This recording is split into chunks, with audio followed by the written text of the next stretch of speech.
Assalamualaikum warahmatullahi wabarakatuh. Apa khabar semuanya? Hari ini saya hendak buat video reaction yang telah diminta oleh Helmi Pelangi. Beliau komen dalam satu video saya tentang tim medis Indonesia dengan hashtag Indonesia Terserah. Dalam komen tersebut beliau minta saya buat reaction mungkin tentang prank ke atas Jokowi. Saya terfikir, prank atas Jokowi, prank kepada Presiden Jokowi. Menarik topik ni. Kita sambung lepas ni.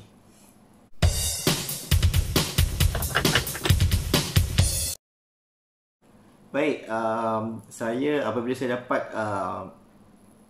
saranan tersebut, idea tersebut, jadi saya pertama sekali saya buat search dulu dekat YouTube.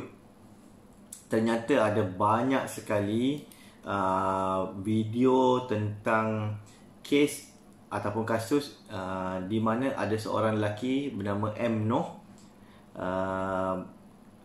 telah terlibat dalam satu lelongan. Kalau di Malaysia dipanggil lelongan ataupun bidding ataupun bidaan, tapi di Indonesia disebut lelang. Lelang motor Jokowi. Namun didapati bahawa ada berlaku salah faham dalam kasus ini. Lalu saya pun cuba mencari lebih banyak info tentang kes ni, dan saya buka di kompas.com dan ada beberapa berita tentangnya. Okay, antaranya adalah ada seorang lelaki telah membida sebuah motosikal yang ditandatangani oleh Presiden Jokowi dan telah membuat bidaan sebanyak 2,55 miliar rupiah. Okey, lelaki ini bernama M. Noh, berasal dari Jambi, telah memenangi bidaan tersebut. Saya harap rakan-rakan dari Indonesia faham ya istilah saya. Kalau di Malaysia tidak disebut lelang, kami sebut lelong ataupun bidaan. Okey, ternyata dia menang, dan pada lelongan tersebut ataupun bidaan tersebut, beliau telah menang motosikal yang ditandatangani oleh Presiden Jokowi. Itu sangat hebat lah ya. Bukan mudah dan bukan semua orang dapat, sebab motor yang seumpama itu cuma satu saja. Namun demikian, berlaku masalah apabila selepas selesai program lelongan tersebut, keesokannya pihak penganjur lelongan cuba berhubung dengan pembida yang menang, ya, Encik ataupun Bapa M. Noh ini. Namun gagal dihubungi, dan di tempat beliau di Jambi mengesahkan tidak ada usahawan ataupun pengusaha yang kaya bernama M. Noh ni. Lalu dicari, disiasat, rupa-rupanya M. Noh ni cuma seorang buruh bangunan. Dan M. Noh ni pula menghilangkan diri kerana merasa takut. Dia tidak melarikan diri ke mana-mana. Sebaliknya dilaporkan dalam Kompas bahawa M. Noh telah pergi ke kantor polisi ataupun ibu pejabat polis di sana memaklumkan kejadian yang berlaku pada diri dia. Okey, kejadian sebenar adalah M. Noh ini tidak tahu bahawa rancangan yang disiarkan di dalam televisyen itu merupakan rancangan lelongan motosikal yang ditandatangani oleh Bapa Jokowi, Presiden Indonesia. Dia menyangkakan rancangan TV itu adalah untuk memenangi motosikal tersebut. Anehnya, dia membuat bidaan yang paling tinggi antara semua, bernilai 2,55 miliar rupiah. Ya, mengejutkan pengacara pengendali program pada malam itu, dan mereka amat gembira dengan wang lelongan tersebut. Wang lelongan ini akan dikumpul dan akan digunakan untuk membantu melawan COVID-19. Jadi sudah pasti pihak yang terlibat bergembira dengan lelongan tersebut. Dan juga M. Noh ini, bapa M. Noh ni pun gembira kerana menyangka dia akan mendapat motor tersebut. Dan keesokan harinya, pengusaha atau penganjur lelongan ini menghubungi beliau untuk mendapatkan wang. Jadi merasa takut dengan perkara tersebut, bapa M. Noh ni pun melarikan diri ke pihak polis. Yang menjadi bualan mulut seluruh negara adalah program ini disiarkan secara langsung di seluruh negara Indonesia, ditonton jutaan penonton seluruh negara.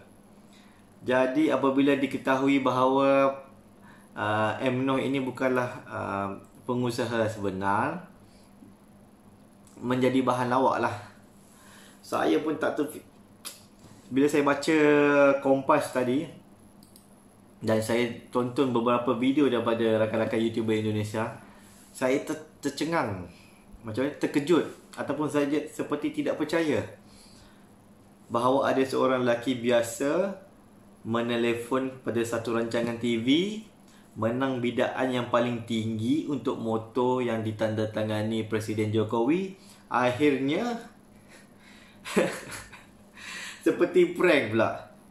Prank ini bukan hanya prank pada Presiden, prank pada seluruh yang menonton rancangan tersebut. Aduh.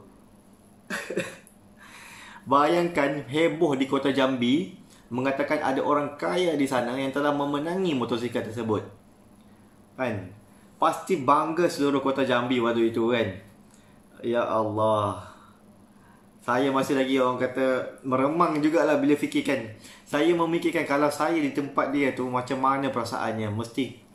Mesti takut ya. Mesti rasa malu juga. Aduh. Inilah dia ya, pengajaran ya. Dalam hidup ni, kalau kita berbuat apa sekalipun, kalau kita mengharapkan ganjaran apa sekalipun, hendaklah kita tahu apa yang hendak kita kejar, apa yang hendak kita buat. Jangan jadi seperti bapa M. Noh ni ya, menelefon, membuat bidaan di rancangan TV, kononnya untuk memenangi motosikal, padahal dia sebenarnya terlibat dengan lelang dan meletakkan bidaan yang sangat tinggi pula tu. Kan mujur lah diketahui dengan cepat kan, keesokannya dia sudah dapat tahu. Dan mujur juga penganjur acara ini memberitahu bahawa tidak perlu diambil tindakan, tidak perlu ditangkap kan.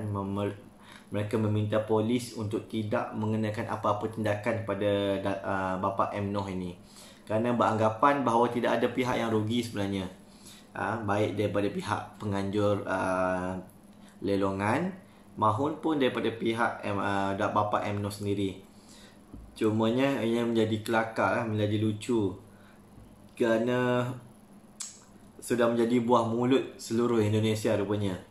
Perkara ini bukannya baru ya, 4 hari yang lalu. Mungkin tak sampai di Malaysia, namun begitu di Indonesia sangat heboh lah kan. Tak sangka ada seorang lelaki yang biasa berani buat prank sampai satu negara Indonesia melihat prank tersebut kan. Ya Allah, ya Tuhanku. Namun begitu, saya menganggap ini satu yang tidak perlu diambil serius sangat lah ya. Sementara kita dalam COVID-19 ni melawan wabak coronavirus ni, semua orang ada tekanan hidup ya. Maka perkara-perkara sebegini adalah satu bentuk hiburan yang menggelikan hati saja. Dan selingan saya kira ia menjadi satu kenangan. Bukan mudah ya untuk berlaku perkara begini. Seorang lelaki biasa dari Jambi, buruh binaan, buruh bangunan, membuat prank seluruh negara, membuat prank membida motor presiden ya. Bukannya wali kota, bukannya gubernur, presiden, tuan-tuan. Ya Allah. Tak terfikir saya ya. Ini memang akan menjadi satu kenangan seumur hidup untuk dia. Bukan hanya untuk dia, untuk kita semua lah ni kan. Apapun, terima kasih kepada rakan-rakan YouTubers, juga rakan-rakan daripada Indonesia yang berikan idea, berikan input ya. Dan saya anggap ini juga pengajaran untuk pihak penganjur lelongan ni lah. Bapak Bambang apa ni nama saya lupa dah nama dia. Seharusnya untuk mana-mana pihak yang membuat lelang di kaca TV secara live di televisyen, perlu ada satu mekanisme bagaimana memastikan yang menyertai bidaan tersebut, menyertai lelang itu benar-benar orang yang sebenarnya lah, yang memang mampu untuk membayar bidaan ataupun lelang tersebut. Dan janganlah jadi seperti ini lagi lah ya. Sebab apa? Sayang, wang yang dikumpul itu untuk membantu melawan COVID-19. Jadi jika wang itu tidak benar, maka rugi ya. Apa pun saya doakan semoga kes ini selesai, hanya menjadi bahan lucu kita untuk kita ingat ya. Dan saya harap dalam doa saya berharap semoga selingan ini, perkara lucu ini tidak mematahkan ataupun tidak membantut ataupun tidak mengganggu usaha yang dibuat secara besar-besaran oleh pihak pemerintah dan pihak rakyat Indonesia sendiri melawan COVID-19 ya. Saya mendoakan semoga kita berjaya, baik di Malaysia, di Singapura, di Brunei, di Filipina, di Thailand, di Indonesia bahkan. Semoga kita berjaya mengawalnya lah ya. Saya boleh kata kita berada dalam keadaan agak baik ya, di bahagian Nusantara ini kalau dibandingkan dengan negara-negara barat. Negara-negara yang kononnya lebih maju daripada kita ya, negara USA, Amerika kononnya. Namun begitu, kes ataupun kasus positif COVID-19 di tempat mereka, di negara mereka sangat tinggi ya. Saya perlu puji juga Indonesia. Ini ikhlas saya beritahu ya. Negara Indonesia punya rakyat, punya warga nombor 4 tertinggi di dunia. Paling ramai, nombor 4 paling ramai di dunia. Yang pertama China, yang kedua India, yang ketiga Amerika, yang keempat Indonesia. Indonesia dengan Amerika itu sebelah saja ya. Amerika kini mencatat kasus positif COVID-19 tertinggi di dunia. Namun Indonesia bukan nombor 2 tertinggi di dunia. Tidak. Kasus di Indonesia cuma nombor 33 di dunia. Jadi kita boleh bayangkan itu statistik setakat hari kemarin. Maknanya Indonesia masih lagi dapat menjaga, masih mengawal. Kerana apa ya? Kerana kita orang Nusantara ni, di bahagian Nusantara ni, walaupun tidak bersetuju dalam hal politik dengan pemerintah, kita masih lagi menurut dalam hal-hal kesihatan, hal-hal keselamatan diri ya. Sementara lagi kalau kita di bahagian Nusantara ini, kalau menjaga kebersihan masih lagi menggunakan air dan sabun.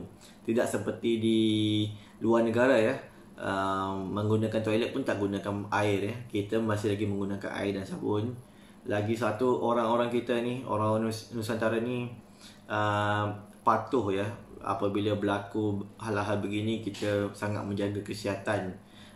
Kita walaupun masih ada yang pergi solat tarawih pada bulan Ramadan, ada yang masih pergi ke pasar, tapi kita tidaklah sampai membuat demonstrasi jalanan seperti di negara barat, di Amerika contohnya kan, menuntut supaya mereka dibebaskan untuk berbuat apa saja.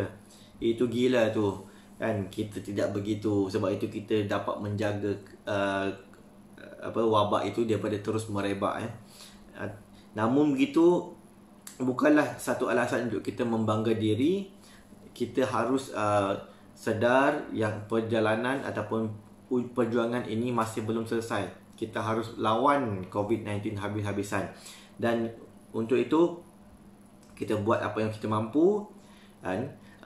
Lebaran yang kita sambut 3 hari lalu, kita sambut dengan cara yang baru, dan kita jadikan hidup kita ini dengan norma-norma yang baru, menjaga kesihatan dan menjaga kebersihan sebaiknya, insyaAllah.